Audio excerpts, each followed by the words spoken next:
Please enjoy this feature presentation of the Crooked River Radio Network. This program is rated for all audiences.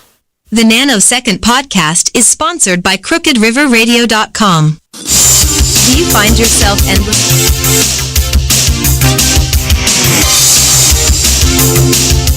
Welcome to the Nanosecond podcast.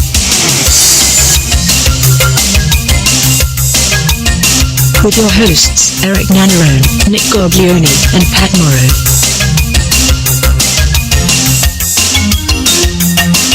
Interesting topics, intriguing conversation, and entertainment. Erik, Nick, and Pat will be right with you. What's up, everybody? Welcome to Nanosecond podcast. I'm Erik. And I'm Pat. And we even have Evan in here today. Yeah, And I'm here. today, That's what I got for. our guest is Matt Fontana. Welcome, Mr. Matt. Good to How see you guys doing? Glad to have you back. I appreciate you guys having me back. Oh, anytime. We're doing good. Good. Glad to hear it. So, what do you think?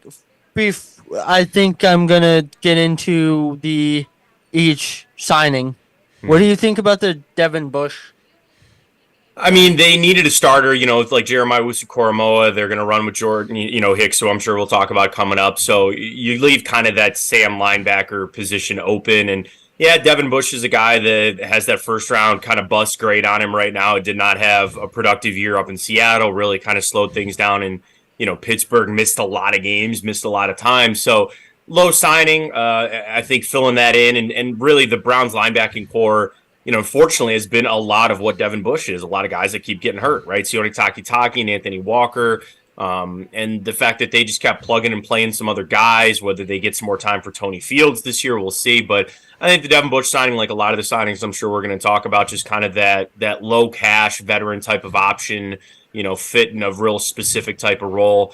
And I'm sure the way that you look at it, he's going to be the first linebacker to come off the field in nickel package or in sub package for the defense. He's probably going to be the first one coming off. So I wouldn't be looking at even the snap totals that even get close to Jeremiah Wusu-Koramoah or Hicks. But, we'll see. So far, on that position, it was definitely a position in need, and I think they could have done a lot worse.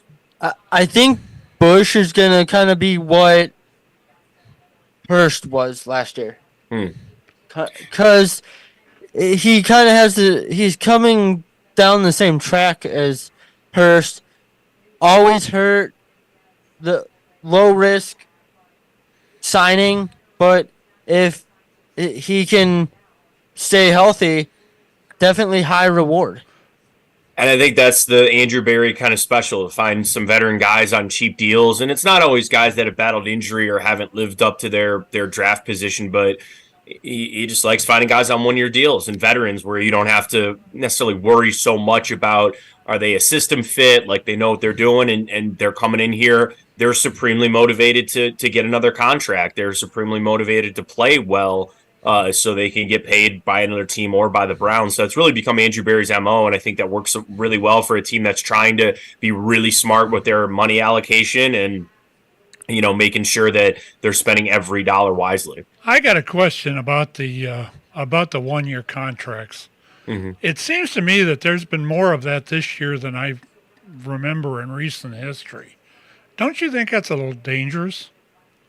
I think it's something that the PA doesn't really like, because obviously they want a little more security for their guys.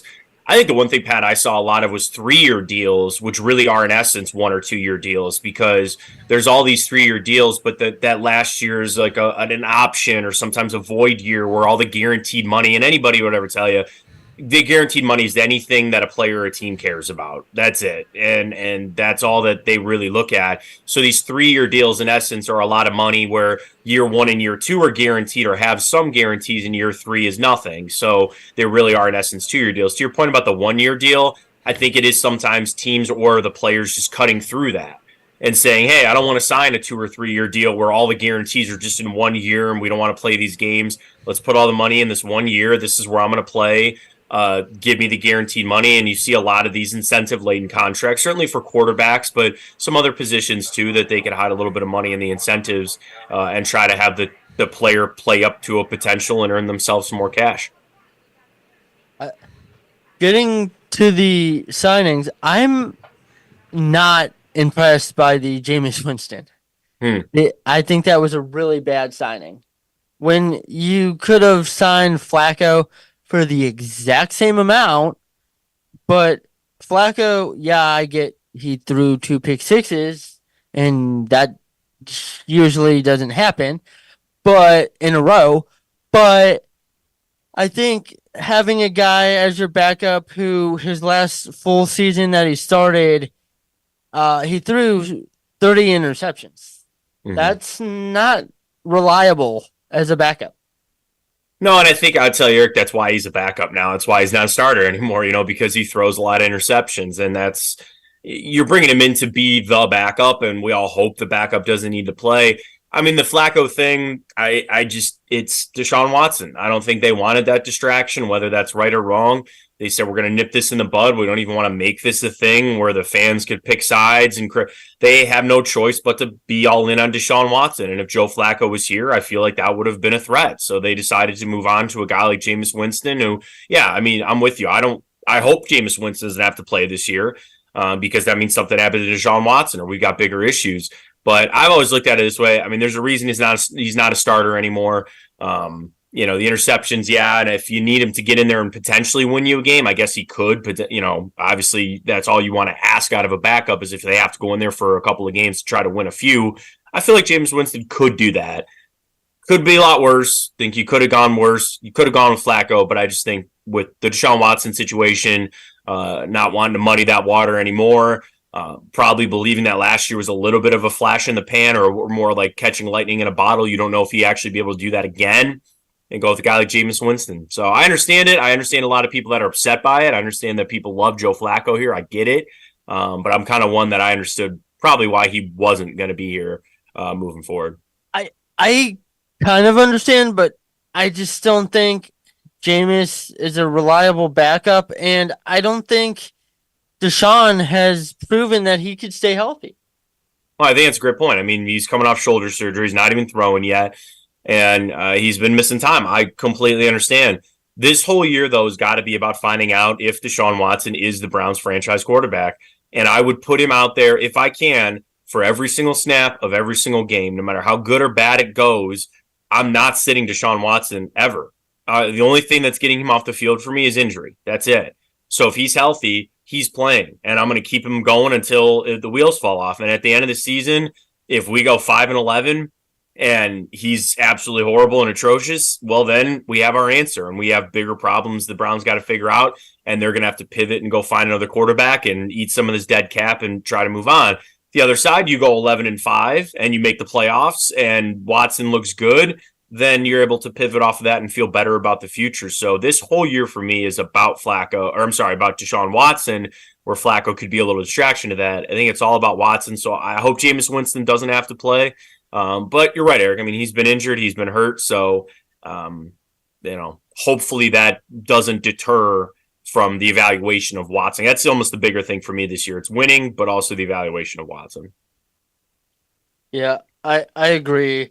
And do you think the change in offensive staff will help Watson, specifically the quarterback coach and offensive coordinator? Yeah, I mean, I hope so. I think they're bringing people in that I think the one thing I really grabbed onto was some of the moves that they made on the offensive staff was they have multiple coaches now on that staff that have run offenses before. Not always in the NFL, like Tommy Reese, who came up, from college. He's the tight ends coach, but he's there. He's run offenses before. So you have guys that have been in charge of it that can pool their resources, come up with the plan, come up with the scheme, for what is best for Deshaun Watson. I think that sometimes can be tougher than, it's almost like when you have a guy so talented, it actually can sometimes be harder to come up with an offense because you're like, wow, this guy can do so many great things. He's got so many skills. What are we going to do? As opposed to a guy like maybe like Joe Flacco, where you're like, well, he only does one thing. He drops back and he throws the ball deep. it's easier to be succinct. It's easier to do a playbook or a scheme or a game plan when it's just this one thing or just this one other, what the like specific thing that he does. So maybe with Watson, it's trying to pare things down. It's trying to come up with the right offense for him. But they've put good coaches around him. Obviously, they've done a great job finding out some or figuring out some weapons for him too. I think all the excuses are off the table for him this year. Yeah, I think so also. The other thing with Deshaun Watson, I guess you guys covered the Jameson thing while I wasn't listening. It's kind of strange because they hired him for 1 year for 8.7, was it? Yes. With instead, yeah, I think incentives can And get up. Flacco got basically the same thing from Indianapolis. Mm-hmm. Doesn't make much sense here. I don't know why, if they were going to offer that much money, why couldn't they get him another year? It's the thing with Flacco that I liked when he was here. He come in here with the attitude of a winning quarterback. He come in there and it was like, I know what I'm doing. You guys just need to be in the places you need to be, and I'll get it to you. Mm-hmm. And he brought kind of a finesse, and I thought that was great for this team. With him leaving now, and you got another questionable quarterback that has thrown more interceptions than touchdowns, you just, I don't know what Barry's thinking here. Yeah, I think it's just they didn't want that distraction of Flacco.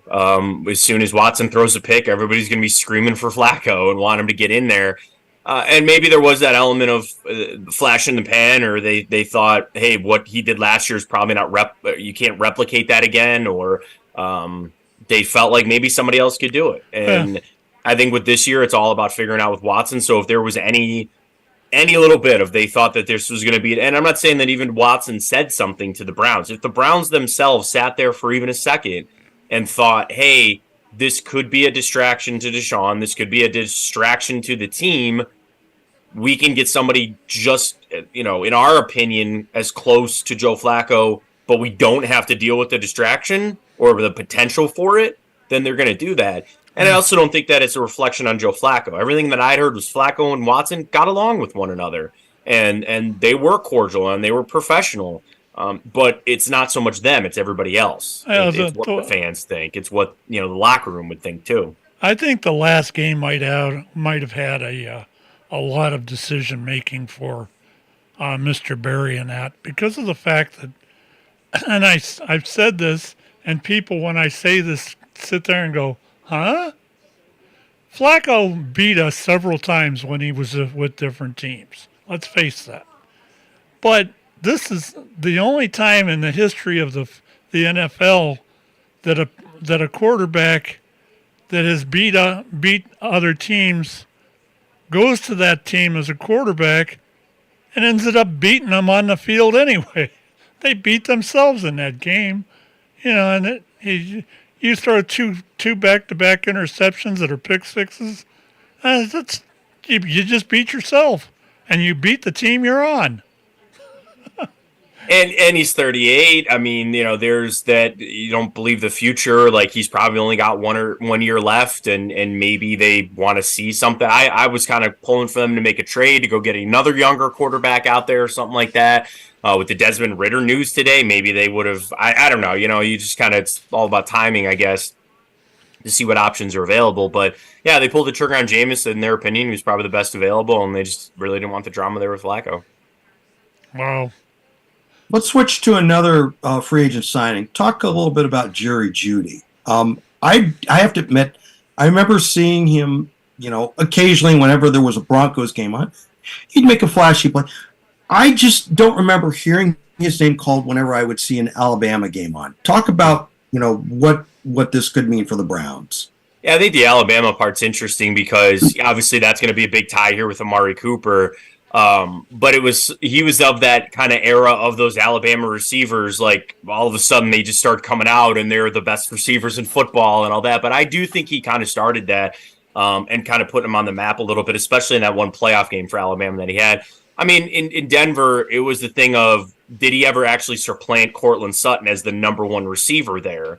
And you'd be saying, if you can't even do that, then what's the hoopla? Like, what's the whole big deal? Something just about Judy, I just don't know if it ever clicked in Denver. And I think it probably had to do with the quarterback play. Even before Russell Wilson got there, maybe just didn't have what they were looking for. They tried Drew Lock, they tried some of these other guys.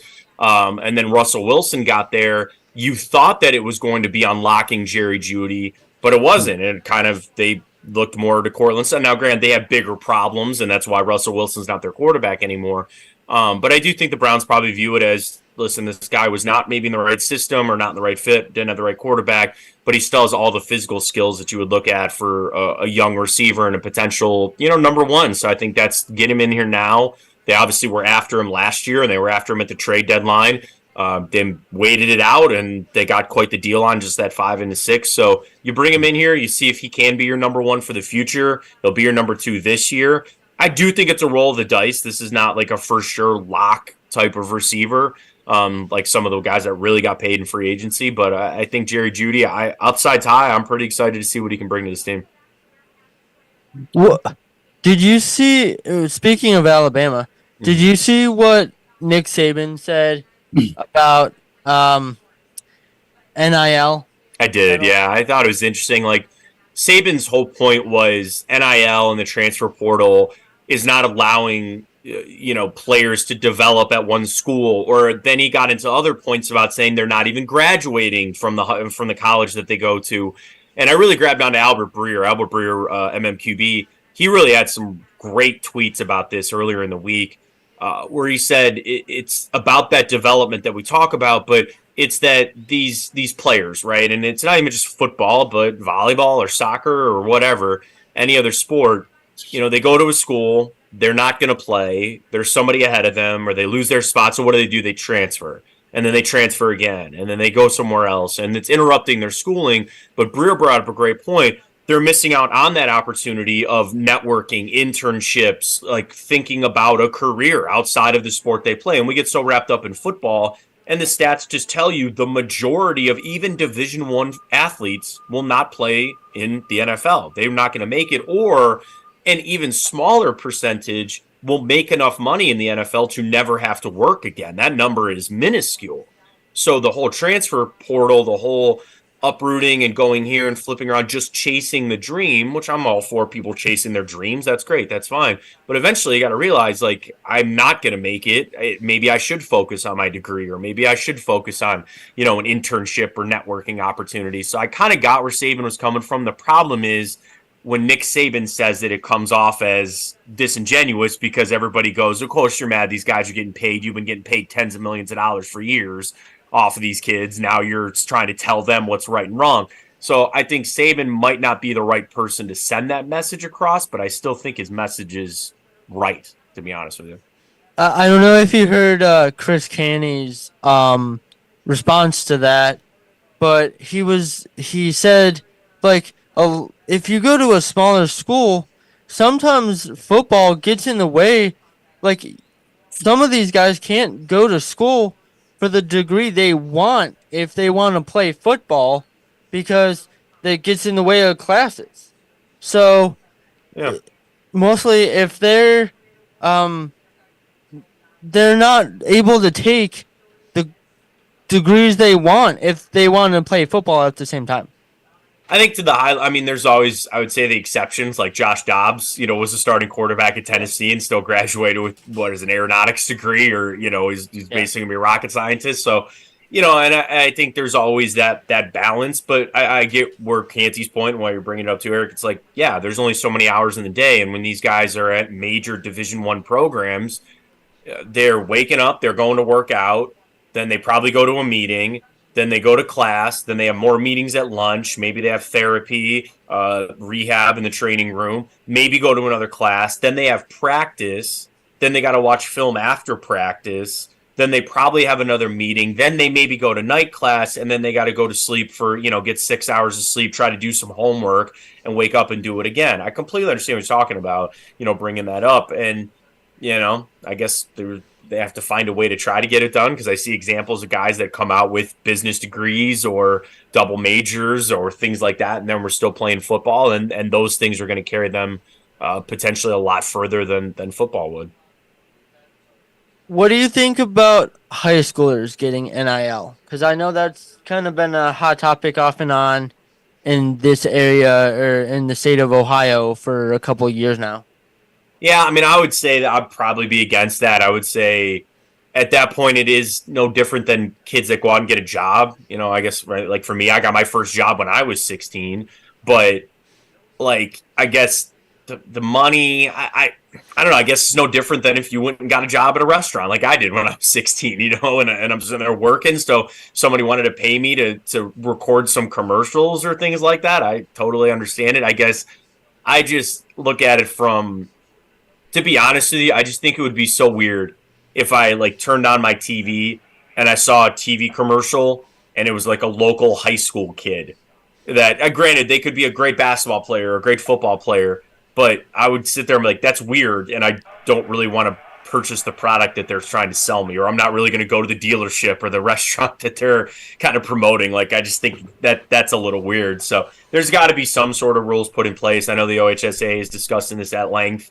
about what they can do and that. I mean, I would just say this is like, college is rampant with it right now, so just hold on until you get to college. If you're a really good high school player, you're probably going to make it to college. You're probably going to have a lot of NIL deals out there, and I do think there's change coming to the NCAA NIL rules too. I think the transfer in NIL is going to have to get fixed up, and I think they'll do it pretty soon. Well, as far as the NIL to the high schools, most of that I agree with you with.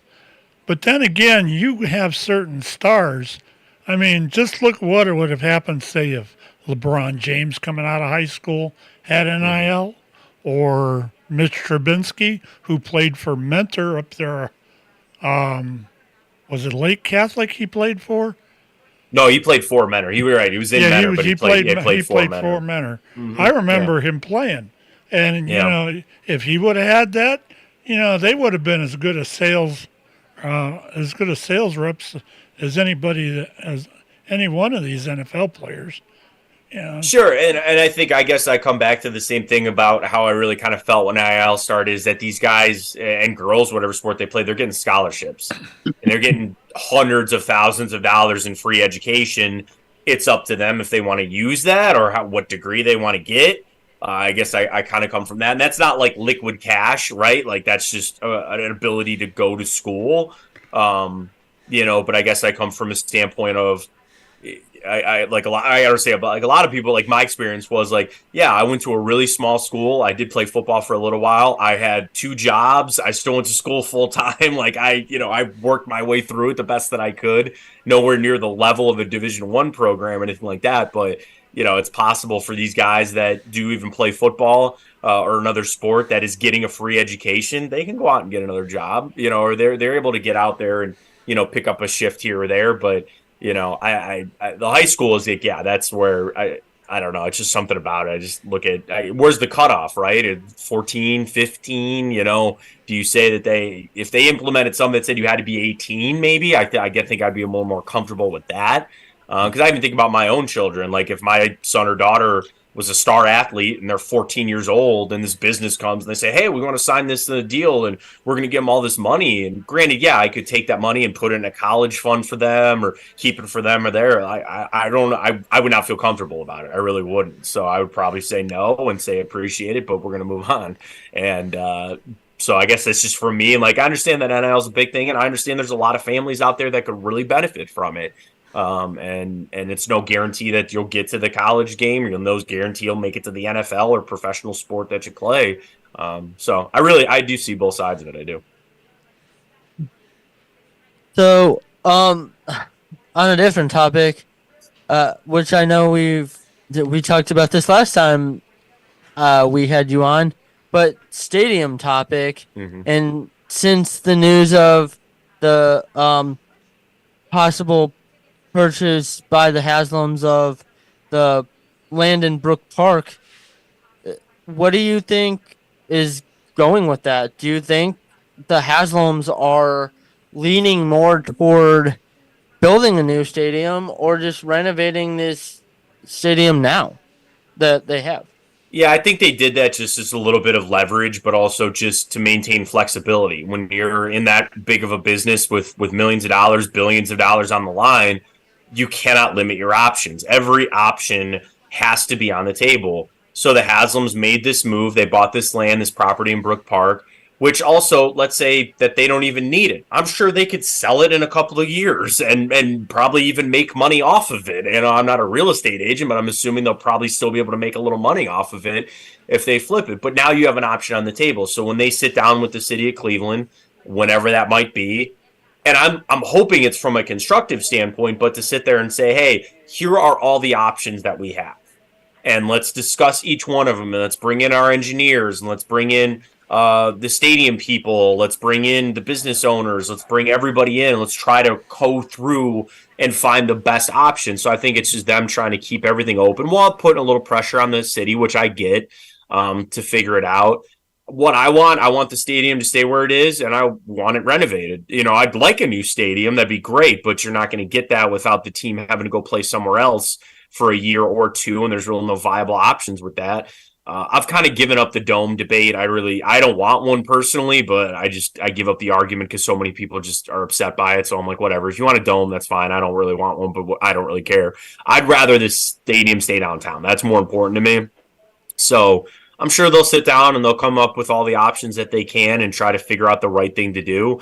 The Haslams, I don't think they're wrong in asking the city for a piece of help here in this, with all the commerce that they bring to the town and with home games. And, you know, it seems minuscule, but just think about how much money the city makes off muni lot parking for 8 home games plus preseason games.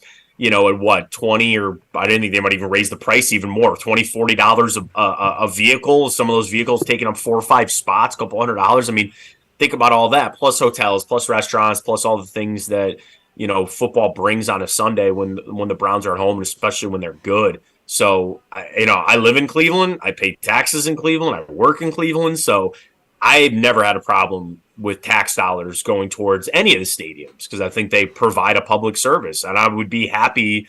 I think about that when I go to a game or when I take my son to a game. I'm happy that I can do that. So taxes on things that I buy, whether it's the sin tax or they pull it out of city taxes or whatever, I've never really had a problem with it. So I hope they renovate. I hope they kind of keep the stadium where it's at, and try to get it up to par. Okay, I got a hypothetical. Excuse me, Erik. Okay. Sure. I got a hypothetical on this subject. Has anybody ever heard either one of the Haslams say, "I want the Browns to be in this"? If we may end up moving the Browns to Brook Park? They've never. I mean, I think they sent a statement out to once it got leaked that they bought that Brook Park area. The Browns and then the city of Cleveland both released statements, and the statements were just kind of basically saying that this was a procedural thing. That again, just kind of keeping the options open.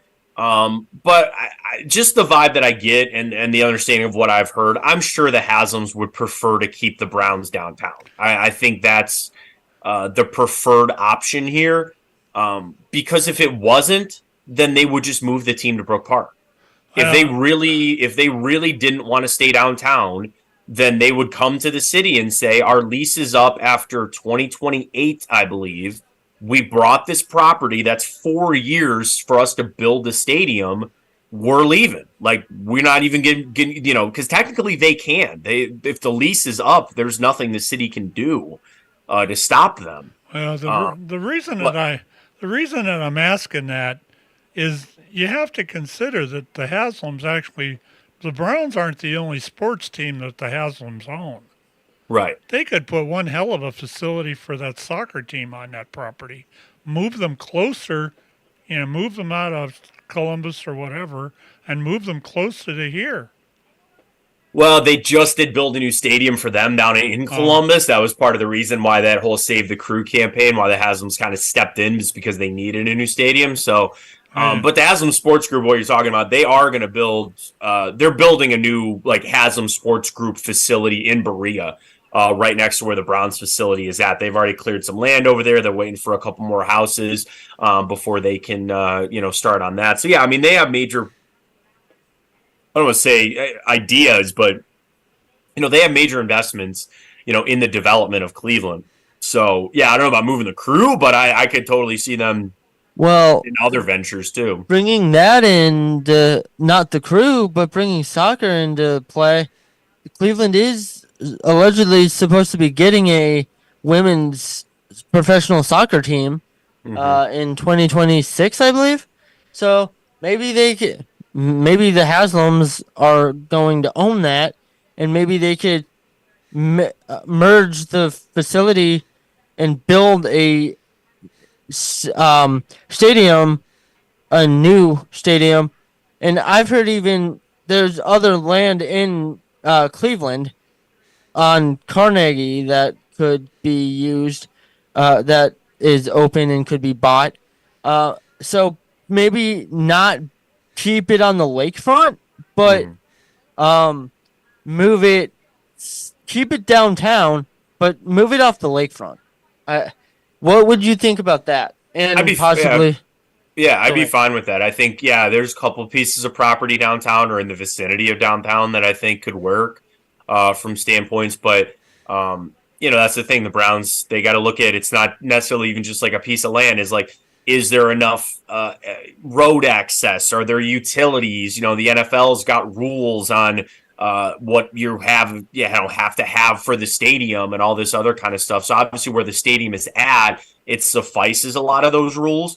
Like there's a rule in the NFL that you have to have I believe it's a level 1 trauma, but I just know that you have to have a hospital within a certain distance of the stadium. Like you have to have X number of, for the All-Star game for the NBA. I know it's the NBA, but it's different. They sent out their rules to host an All-Star game. You now have to have X number of hotel rooms. You have to have X number of international and domestic flights in and out of your town. So, yeah, I mean, keeping it downtown would suffice a lot of those rules, but I would just wonder about like the property, just on ease of access, all that kind of stuff. And I know the stadium where it's at, ease of access is not good. It's terrible, for getting in and out of that game. But yeah, I think if the city of Cleveland wants to try to keep developing the lakefront, and that's something that they keep saying they're going to try to do, and they think that piece of property is going to unlock that, then yeah, move the stadium. I'll just say I've been, in Cleveland my whole life. I'm 34 years old, and I've heard about lakefront development pretty much all 34 years of my life, and they've not done anything. So I don't think they can do anything as long as the port is there. When you're talking about downtown, you have the port to the west and you have Burke Lakefront to the east. And I'll tell you this, just knowing this as a fact, that Burke Lakefront Airport is never going anywhere. They can't touch it. They're not going to. So there's only so much they can do. If they really think getting rid of the stadium is going to help that, then maybe they can find another spot. Yeah, I think it should be moved off the lake because you bring up the whole access thing. They're very landlocked. Yeah, because of the port. Right. So if they want more access to the stadium, and maybe the Haslams could get extra land for team-owned parking, and they can make more money off that, I think it would just be a better move for the Browns to go somewhere else downtown or even to Brook Park. I mean, Brook Park would be good because I think they could build up a lot around that. Because the stadium's not going to take up 175 acres. Hopefully not. I don't think. I mean, yeah, they would need hotels and restaurants, and I know the Haslams have, probably had that discussion of they want kind of what Jerry has. Jerry's world, there's shopping, there's apartments, there's everything around there. Like they want that development. And I believe that they wanted that for the lakefront. I do. So maybe it's not completely dead to say we could put shops and stuff. What, everybody complains about is what do you do when, even right now, you go down there in March, there's nothing going on. You go in May, okay, you have a concert here, you do Monster Jam. They got SummerSlam, which is great. Maybe that'll calm some people down a little bit now that they got that coming in. But so many people are so concerned about what that stadium does the rest of the year. I don't know. That again, it's never really bothered me. I'm like, so what? It's a football stadium. They play football there. 8 times a year or 9 times a year with preseason or whatever, how many home games you get now with the split. You give me Monster Jam, you give me a concert here and there. Like, I really don't know what else people want to see there, but they think the Dome's going to get you all these magical events and all that kind of stuff. Well, even if you go south down to the Hall of Fame, that area down there has really blossomed since they decided to do the renovation. Yeah, they spent a lot of money down there. I mean, that could be a possibility of if they really needed to play there for a year. A conversation I had with somebody about this was if they say that it really came down that they needed the Browns to leave the stadium for a year, and whether that was actually them renovating, like serious renovation, or they were tearing it down to build a new one. If they really needed to leave, your first thing would go to the NFL and say, okay, 17-game schedule. Don't give us 9 home games. Just give us 8. And then of those 8, maybe you play 2 games international that year and say, we'll give up 2 home games. Now, the problem is that's revenue loss, that's season ticket holders that still pay money. And you're talking about, and again, if you went down to Canton, talking about a vastly reduced capacity, who you're going to cut out, who doesn't get their tickets to go to the game, things like that. And then you come back to a brand new stadium. I mean, it's possible. It's not great, but it's a possibility that they could do. I just read about the Jacksonville Jaguars because they need a new stadium. And the one timeline that was proposed was that in 2024 and 2025, things would be untouched. They're in the same stadium, the same capacity and everything. Then in 2026, they would have to reduce the stadium capacity to 45,000 for the year while they did some renovations. Then in 2027, Jacksonville's got to leave completely for the year, and then they come back to their stadium in 2028. Like that's one of the proposed timelines for their stadium rebuild. So maybe that's something the Browns can take a look at and see how that goes down there in Jacksonville because they need a new stadium. The issue is Jacksonville seems like they're ready to leave and they'll go play in London permanently. So like they have a little more pressure on them to keep their team in town. While I don't think the Browns are actually going to leave Northeast Ohio. I mean, I'm a little bit. You mind if I jump in here for a second? I'm curious about the actual location of the stadium, and let's just go back to Municipal Stadium because that site was developed in the 30s. Do you know, Matt, why that particular spot was chosen to build an all-purpose stadium? Especially in the heart of the Depression. Yeah, that, and it's like I've only ever been told that it's been built on an old landfill and that land is not very stable. I don't know if that's true or not. That's just like an urban legend that I've been told my whole life. And also, when people talk about putting a dome on it, I was told that like engineers told them like you actually can't put a dome here. Like the weight or something about that actual land of where that stadium is at. Why I'm sure they picked it because it was on the lake, and it was probably a big piece of property that was great and out of the way of everything. But yeah, it's a great question about why exactly they picked right there. Okay, now I'm drawing a blank on where I was going. Love when that happens. I try to figure out what I was gonna say.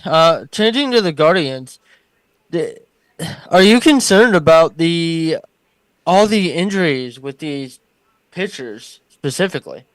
Yeah, I mean, Espino wasn't probably going to factor in unless, midseason call-up trade Shane Bieber, but the fact that he just keeps getting hurt over and over and over again and that he's also completely going to miss this season as again, you believe in the future, but also a trade ship, I think that really hurts. For Sam Hench's got the finger, that's not good. Gavin Williams going to start on the IL. Gavin Williams, like, that doesn't sound overly concerning, which I think is good. And you have Carlos Carrasco to fill in. But Trevor Stephan, who they didn't say that it's Tommy John, and I don't want to jump to conclusions that it is Tommy John, but when I hear a pitcher has to have elbow surgery, what kind of other surgery is he getting other than Tommy John? And I think they even made mention of his UCL. So, yeah, your bullpen was not the strongest, which is funny because you have one of the best closers in the game, but you didn't have your setup guys, and they brought in Barlow to try to fill up that role a little bit. They lean on Eli Morgan a little bit more. Again, and I like Sam Hench's. I'd about seen enough of Trevor Stephan last year, but we'll see. So, yeah, I mean, it's really starting to mount up. I think the fact the starting pitching, at least you still have at this point 3 out of your for sure 5 locked. With Bieber, McKenzie, and Tanner Bybee. I would have liked to have been Gavin Williams, and I'm fine with Logan Allen. But give that spot to Carlos Carrasco. So I'm concerned, but not overly concerned. I think my biggest thing is probably Espino, and realizing that what a guy that was going to be your top pitching prospect just isn't. He just isn't anymore, and that's never good for an organization. I was disappointed that they sent that Cantello down so Joey early. Cantillo, yeah. I mean, the thing is, his ETA I think is this year, and they've had him up a little bit before just to see. So I would venture to say that they're going to see him soon. And we also got to remember that there's service time manipulation that goes on about guys that don't start the year and then they start later, and that can give you another year of arbitration and all that kind of stuff. But yeah, I would expect him to be up at some point this year. I mean, I think he started in Double-A last year. Eventually, did make his way up, but it's still a pretty meteoric rise for him. So I think you'll see him eventually for sure.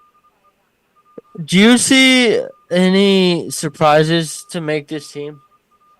I mean, I feel like the cat's out of the bag on Chase DeLauder, potentially making it as your start. I don't know about starting right fielder. You still have some options. Will Brennan is going to play. I think Miles Straw, he was sick, but I think what did he go for 3 for 3 today? And I think he stole a base, so he's back, ready to go. So it's kind of funny that you look and you see so many what you believe is position battles, and you have so many names, but there really are only so many at bats, or there really only are so many reps where. At shortstop, are you going to, probably start Brian Rocchio and say, okay, this is your job until you lose it? And then you look at Gabriel Arias and say, okay, well, where are you going to be? Can you be a super utility man? Then you have Tyler Freeman. Then you have Will Brennan. Are they going to move Freeman out there? Can Brennan be your start? I mean, so you have so many names that you're just throwing around right now. But yeah, part of me would lean towards bringing up some of the younger guys, and I'd like to see a little bit more of Kyle Manzardo, which everybody's kind of fallen in love with him, and I'd be interested to see, if he can make it, and then certainly Chase DeLauder. But again, service time comes into this, so we'll see. So I would say surprised to make it. I don't know, if you'll accept a Chase DeLauder as a surprise to make it, then I think that would probably be my pick there. I mean, he skyrocketed through the system quick because I think before last year he wasn't really on the radar. But then, and I think he was a 21 draft pick. Mm-hmm. So, I mean, really only having 2 years in the minor leagues, and you're talking about knocking on the door of being, on the major league roster almost every day. I mean, yeah, that's really fast. And especially, we have position players that do that, Bryce Harper's of the world, things like that. But usually it's pitchers that do that. And it's pitchers that rocket up on through, usually relievers, because then you have guys on the major league staff that get hurt. So I think it really says something about, his rise being so fast. And obviously this spring training, he's proven that he can handle major league pitching. From what you've heard, has the environment around the team changed with Vogue being the manager versus Francona? I haven't heard much. Obviously I haven't been out to Arizona, and I just kind of pick up some things from people that are out there. But it's a lot of learning on the job for Stephen Vogt. I mean, this is his first time doing this, so leaning on some of the veteran players that are there. And I think just my 10,000 foot view is, this team wants to be competitive, but there are no expectations. If I told you that they were going to finish third in this division, potentially even behind the Royals, I don't think that would shock many people. Now, if you look at the sports books and the odds, then you tell me I'm crazy for them finishing behind the Royals, and I don't necessarily think they're going to. But the AL Central is bad. It really is again. You see the White Sox trading away Dylan Cease, and they were already projected to be the worst team in the division.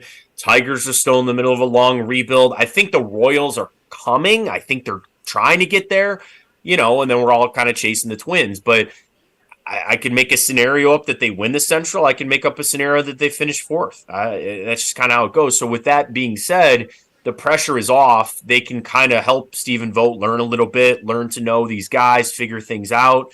But I think the looseness might help. Those are some of the best Guardians teams we've seen, are the teams that didn't have any expectations and they show up and they ball out. They play really well. It's the teams that are supposed to go to the playoffs sometimes that don't live up to the hype. So I think pressure's off, which is good for Vogt. I haven't heard too much good or bad out of it. Just him kind of learning and understanding his guys. All right, I got another hypothetical. Okay. It's now, 2024? We're in the early part of 2024. And I'm going to limit this to 2030. How many, if any, championships are we going to bring home?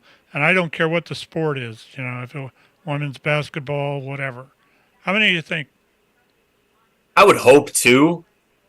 I would hope the Cavs, I think, have potential to get back there at least. And if they're in it, I could see that. And I'd really like to believe the Browns. I would. And the same thing, I'd like to believe in the Guardians.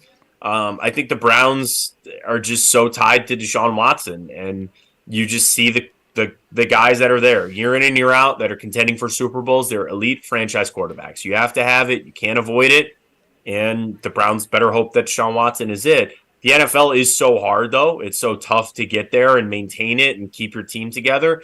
I guess if you had asked me the confidence of a team to do it, I would say the Cavs. Clearly, they're second, or they're fighting for second in the East right now. They have star players on the team. The question is, what are they going to do after this season? They can't keep this team constructed the way that it is. Guys need their money. The CBA is new in the NBA. You can't have three. I mean, technically, you can have three guys on max deals, but it penalizes you so much from doing anything else that you really can't.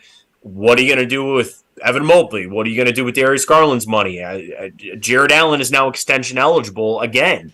You got to give him a deal again. And then, of course, Donovan Mitchell just playing out on his deal is not going to be an option moving forward either. So, I had the most faith in the Cavs, but the Cavs seem to be the most volatile of any of the teams right now just because this thing could all blow up in 2 years. Do you think, how much of, you hardly ever see Dan Gilbert anymore. What is his health situation? Yeah, I mean, obviously, seeing him a couple weeks ago for his son's honoring, when they put Nick up there, and I think Dan looked all right. And I don't have anybody that really knows or is in the inner circle, but it seems like he's doing better off the stroke and seems to be back. But some of the understanding that I have too is that he is preparing others for the succession, so to speak, of the Cavs and the power, and his son has taken a much bigger role with the team to potentially be the heir to taking over the Cavs. But it's just kind of good to see Dan. I can't really give him much update other than that. I haven't heard much, but just seeing him out for Nick's celebration, the one game, I thought it was good to see him, and it seems like he's doing okay though. I've always liked him. I've followed him since he was before he came in here from Michigan or Detroit or whatever, and that's a hell of a businessman there. Yeah, and he spends money for the basketball team. He wants to win. He has no. I mean, that's the thing. If the NBA was like Major League Baseball, we would be the Dodgers. We wouldn't be any of these teams because Dan Gilbert's not afraid to spend. He's one of the richest owners in sports in the United States, I should say. But he's one of the richest owners in the NBA, and he does not mind writing checks to win championships. Which, I mean, unfortunately, the Guardians are totally different. For now, thought just occurred to me. Do you think we could execute a trade of the Guardians to the Cavs? Dan Gilbert takes over the Guardians, the Dolans take over the Cavs. It sounds to me like that a salary cap sport is more fitting for the Dolans these days. They obviously are not known for burning through sums of cash the way Dan Gilbert would want to. No, I mean, the hope there is probably David Blitzer, who did take over a quarter of the team, and supposedly there's plans for him to take over full ownership of the team. And David Blitzer's not short of cash either. He's in with the New Jersey Devils. He's in with a couple other teams. And I think it's, the trend in the NFL, the trend in basketball and all these sports is you need to have owners that made their money elsewhere. And this is their hobby. This is their flaunt to their friends to say that they own a team, things like that, where the Dolans bought the Indians at the time and now Guardians, where that was their sole mode of income. And at a time when you were selling out for 55 straight and you had everybody there, that was good business. Now, not so much. And you need somebody to come in here that's got money elsewhere that treats this as their hobby. And I think that's going to be David Blitzer. The question is when that plan is enacted or exactly when his, when eventually he takes over will remain to be seen. We talked about the Cavs. The interesting thing after this season, the whole broadcast rights thing with Bally's. Do you know anything like deeper about that? Are they gonna? Is there a chance they re-sign with Bally's, or are they more likely to try to go with one of the local or like a package deal where they get like channel 43 and then for some games and then one of the other stations for some games? Like for this season for the Guardians, they're just going to be on Bally's, I think, out of necessity. I would put bottom dollar down that Bally's networks will not be around next year. They just need to get out of this deal. There are, the MLB wants to just step in and take over the broadcast rights on their own, and then they can sell it to Amazon or they could sell it to whatever streaming platform. I know they do a lot on Apple TV already, and if you want to watch the team, you got to sign up for X streaming service or whatever the case, or make them free on MLB.com. Basketball is a little more interesting, I think, because of maybe the ratings being a little higher, even though this year the Cavs ratings are down, which is a little shocking on that. But yeah, I could see probably more the Cavs going the route of finding a local TV affiliate that would run their games. Baseball, I'd just be interested to see what baseball as a whole wants to do. In totality, what do they want to do? But yeah, Bally's, as we know it, will not be a thing in a year once they get all the money separated on where it needs to go and they're filing for bankruptcy and they're trying to make their money back. But yeah, they're on Bally's for this year. But I would be really surprised if they're around this time next year. And they kind of question, I don't even know what the Cavs are going to do. When the Cavs start playing in October, that's 7 months away. What are they going to do, or what TV network are they going to be on? I think we're all waiting to see. I know I am for my cable bill, because if they're on a streaming service, I can finally cut cable and be done with it. I'll be happy about that, but we'll have to remain to be seen. Oh, yeah. I had thought that Amazon was buying into Bally's, which also I did see Bally, the actual casino, is dropping the affiliation with Diamond. Right, they're going to drop the branding. So I guess, the version of Bally's of being on your TV, the way the RSNs are, that'll change. I could see Amazon slide in and say, we're going to take the baseball package from you.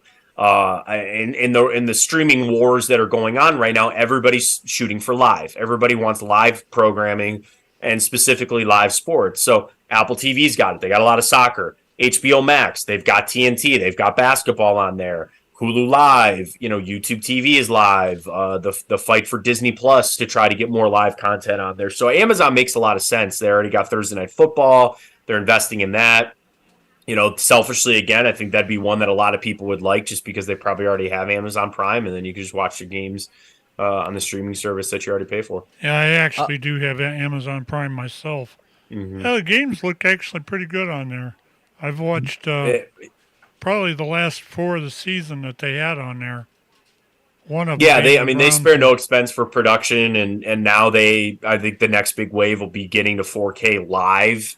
We're not there yet, but they spare no expense. They've got these fancy, at least on on Apple TV for some of it, but I know they have for Amazon for football. They've got these cool overlays. You want to watch, how fast the pitch was live or spin rate or all that kind of stuff. They have some really crazy metrics that they could put up there on interfaces too.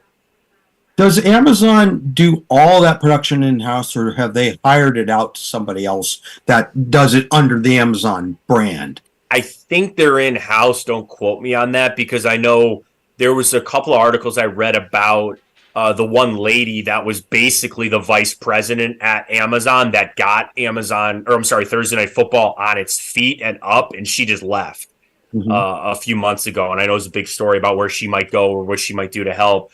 So I think it's all in-house. I would imagine it probably is, to a point. But like anything being in-house, Amazon's got so much money, they probably found a production house that was really, really good. And they said, we're buying your production house. You are now Amazon Production, and you're going to go do Thursday Night Football. Okay. I'll be interested to see what happens with this venture with Fox, Warner Brothers, and ESPN. Yeah, I mean that's just the bundling of they probably see that people are getting upset of paying the exorbitant amount of cash that they're paying right now for all these streaming services. So if you can have just one bill that, if you really only want to watch sports, then this works for you. And I think there's a market for that out there. I do. They're also getting sued by Fubo, but because Fubo's like, that's unfair. But, they say it probably could be monopoly or it could be collusion or things like that. Antitrust laws are long and argued often. I just ended up cutting a lot of mine. I cut almost $100 off the bill. They switched. I have Spectrum, and they switched over to these Zumu boxes. The boxes are pretty cool. It's similar to what the Roku and that is. And but the nice part about it is they have a channel button on them, so you can punch in the channel you want. But I think I was heading in the same direction. I was tired of paying for stuff that I didn't want. I was tired of paying fees for the cable boxes that I had, and now I pay $20 a month for 5 boxes or 4 boxes, as opposed to an exorbitant amount. And I've got the 4 boxes, and after a year, they're mine. So that cuts $20 off the bill, and I own the equipment. I think the other thing is the ease of access, and most people do have like smart TVs now too. Where eventually the boxes might not even be needed, and everybody's going to push to just. It's cheaper to have an app. It's cheaper to do. Direct, just send it over the internet. You don't need the quote unquote a traditional cable anymore, to do it. So I think that's the market that everybody's really pushing for, because it's cheaper for the TV people to do it, and they're still going to try to get the same amount of money out of you for sure. The one thing that I saw or that I stumbled across is a lot of these TV things like Tubi will not. They only will let you. Play on certain excuse the dog there. They'll only let you play if you're watching it through like Roku or one of the services like that. If you have a TV that's just got the generic brand of Smart on it, it won't let. It says it'll come up and say, like Paramount has got a contract that says you cannot watch this unless you watch it on one of their supported devices. Mm-hmm. And, of course, then again, that's why I have Roku and some of the others. That's why I play with these other things. As far as, I know the Zoom was a little bit, it's almost too new to really be a giant in this stuff. But the dang boxes are nice. I'm all Wi-Fi now. I did some adjustments on the Wi-Fi that I had that'll cover the whole house now, and it's got a beautiful picture. I'd recommend it. I'll have to look into it. I'm ready to cut the box myself, so I'll have to look into it. Look into if you've got Spectrum, that's the way to go. And just I'm running a 500 here, the 500 down, and I run the radio station. I've got actually 23 things hooked up to my Wi-Fi, and it works. No stutter, no nothing. Sounds good to me.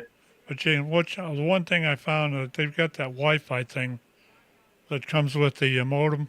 You have to put that up higher, and it'll cover more of the house. Mm-hmm. So let's keep that in mind if you're going to do something like that. On a slightly different, slightly different note. Are are you concerned with the Ohio State, specifically with Tony Alford leaving? I think it's interesting that he's going to Michigan, like of all places to go, and just that kind of rivalry. But yeah, I mean, Ohio State has turned out some really good running backs, in the last 5 years plus or around that. But I think Ohio State, being Ohio State, the position they're in, they're always going to be in the market for the best recruits, always going to now be in the market for the best transfers. He's a good coach. I'm not saying he wasn't, and certainly helped for recruiting. I think it was interesting he waited to leave until after all the recruiting was done. They're almost a spring ball now. But yeah, I mean, you don't like to see coaches go, but at the same point, I think Ohio State's just kind of this machine in its own right now. They're doing just fine. There's a couple of things about Ohio State I did want to ask you about because I got distracted there in the beginning. But the two things I would like to know is, what do you think about Harbaugh leaving Michigan? Yeah, I think I it's just some of the things I've heard is that nobody wants to coach college football anymore. Like there's even low-level assistants in college that are asking for NFL jobs. They'll take pay cuts to get out of college to get to the NFL because college has become such the grind. You got to fight for transfers, for NIL. Coaches don't like where it's going. It's just so much harder to do than it ever had been in the past. So if you have the option, you're going to go to the NFL. There's more money to be had there. It made a lot of sense. And he got to leave on the best possible option of won a national championship. I'm sure that came up in negotiations with the Chargers when they discussed dollars to say, I'll go back. I just won a national championship there. They have this deal on the table for me. But I'd like to come here. I'd like to get back into the NFL. So it helped out for him. I think he's more of a college coach. Just going back to his time in the 49ers, how quick he kind of burned out some of his players there on just who he is. Maybe he learned from that. So maybe he'll be better around this time, coaching the Chargers. But it remains to be seen. I think he's a better college coach than he is pro coach, but we'll find that out quick. Well, his brother is probably going to advise him a little bit, I would think. The other thing I wanted to ask you about is the transfer portal. Do you think that number one, you guys may have covered this and I didn't hear it, but number one, do you think that they need to adjust the actual timing of that portal as far as opening, maybe to after the bowl games or something like that? Yeah, I think they need to change it altogether. My rule in the transfer portal would be you get 5 years to play your sport, and you have 4 years of eligibility. So if you take a red shirt or if you get hurt, that counts for a year. And then you get one-time transfer. You want to transfer again, you got to sit out a year, and that counts against your 5 years. They got to do something. When you have guys like DJ Ongalele transferring to his fourth different school or third different school, and he's going in as a sixth-year senior, that's the stuff that makes my blood boil. I don't want to see that. You should have a finite time to try to play your sport. If you can't play it or if you're not good enough to make it to the next level, sorry about it, but it's time to move on. They definitely need to make some adjustments to it, and I hope they do it pretty quick. Yeah, I do too. That quarterback leaving right in the middle of pretty much announcing right after the season was over and then not playing the bowl game, that was just disappointing. And I'm sure that the fans and that have let the college ranks know. But anyway, Erik, I'll go ahead and turn it over to you. The one thing I did want to say, Matt, is thanks for joining us this evening. I'm sorry I had to be interrupted here and there, but we got some weather. It's all good. I really enjoyed talking to you, and hope you're always welcome back here. This is my station, and I'm the commissioner of this station, and I know everything. There you go. I appreciate you guys. Oh, do you, Pat? But anyway, I'll turn it over to Erik, and I'll let him. Before we wrap it up, I would like to give you a chance to promote your show. Yeah, I appreciate it, Erik. Yeah, you can follow me on Twitter at Matt Fontana 83. And the show itself is just my show, 9 to 11 every day in the morning on Big Play Network. You can stream it on Twitter. We're up on YouTube. We're now streaming on Twitch as well. I know you guys stream on Twitch too. So we're up there as well. So if you just Google Matt Fontana's show or just follow me, you'll eventually see the show retweeted as well. You just drop us a follow there on Twitter. You can catch the show in a couple different places. So we really appreciate it. Okay. Thank you again for joining us, Matt. Really appreciate it. Yeah, I appreciate you guys having me. Thanks so much. You're welcome. With that, as the saying goes, it's time to be like a hockey player and get the puck out of here. Good morning, good afternoon, and good night, Pittsburgh! Pittsburgh